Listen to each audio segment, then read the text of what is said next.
যিনি সাংগঠনিক সম্পাদক নাজাত ভাই এসেছে, আমাদের সুন্নতি বিষয় হুজুর হাকিমিয়া কামরুল সাহেব এসেছে, আমাদের সুন্নতি মাদ্রাসার আরেকজন সিনিয়র উস্তাদ জনাব আল্লামা জিয়াউল হক এসেছে। একটা দাওয়াত নিয়ে আমরা দীর্ঘভাবে মাহফিলে সিরাতুল নবী সাল্লাল্লাহু আলাইহি ওয়াসাল্লাম এবছর ৫৫তম ১৪ সেপ্টেম্বর থেকে শুরু হবে।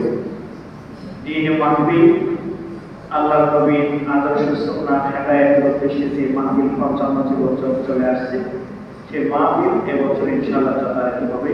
দেশবিখ্যাত উলামায়ে কেরাম কর্তৃপক্ষ ইনশাআল্লাহ নতুনভাবে দাওয়াত দিয়েছে। তো আল্লাহর নবী সাল্লাল্লাহু আলাইহি ওয়াসাল্লামের এই সুন্নাহ, এই মাহফিল মানুষের প্রতি ইমানের জজবা চেতনা সৃষ্টির জন্য সুন্নতের এই মাহফিল নিঃসন্দেহে বড় ভূমিকা রাখে। এই জন্য ধর্মপ্রাণ ইসলাম সর্বস্তরের বাইরে আমাদের হলো কয়েকটি আমাদের দায়িত্ব। এক নম্বর হলো এই মাহফিল সফলতার জন্য আমরা দোয়া করব, কারণ এই মাহফিলের মাধ্যমে অসংখ্য মানুষ হেদায়েতের রাস্তা পায়, ইমানের চেতনায় ফিরে আসে এবং তারা সঠিক পথে চলার নির্দেশ নেয় মাহফিল। যেন আমরা দোয়া করব আল্লাহ আলামিনের জন্য এই মাহফিল কামিয়াব।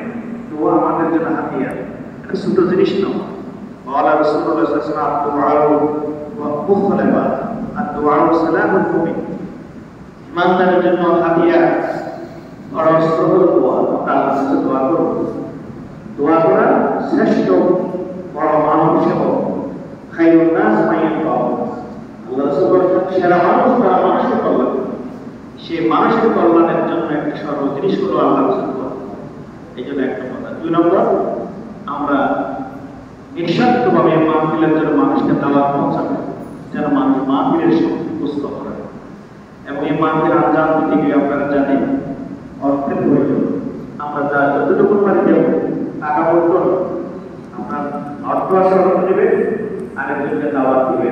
আমরা আশা করবো আপনারা এবছর উভয়ের মধ্যে সবাইকে এই মাহফিলের দাওয়াতটা পৌঁছাবেন। এবছর আমাদের দেলোয়ার ভাই বলছেন একটু এখানে এসে আপনাদের কিছু আমরা দাওয়াত দিয়েছি, এনেছি, ব্যানার এনেছি। তো এই বাইরে বিশেষ করে এই অঞ্চলে কয়েকজন ভাইদের একটু দায়িত্ব পালন করে প্রতিদিন মাহফিল শরীর হন, আপনাদেরকে আমরা উদাহরণ রাখছি। তো এ বিষয়ে আমি কিছু কথা বলার জন্য কয়েক মিনিট, বেশি কষ্ট দেব না। আমাদের সুরত থেকে এসেছেন মৌলানা জিয়াউল হক সাহেব। আচ্ছা, আমাদের সাবেক প্রিন্সিপাল হুজুর আমাদের নামাজ পড়িয়েছেন, ২ মিনিট কথা বলবেন। ইনশাআল্লাহ আমরা মাহফিলের সফলতার জন্য দোয়া করব। এরপরে এখানে কয়েকজন ভাইকে আমরা দায়িত্ব দেব যেন সুন্নতের মাহফিলের প্রসারের জন্য তারা কিছু শ্রম দিতে পারে। এই কথা আমাদের সাথে আলোচনা রাখবেন আমাদের মাদ্রাসার সাবেক প্রিন্সিপাল সুন্নতের বিষয়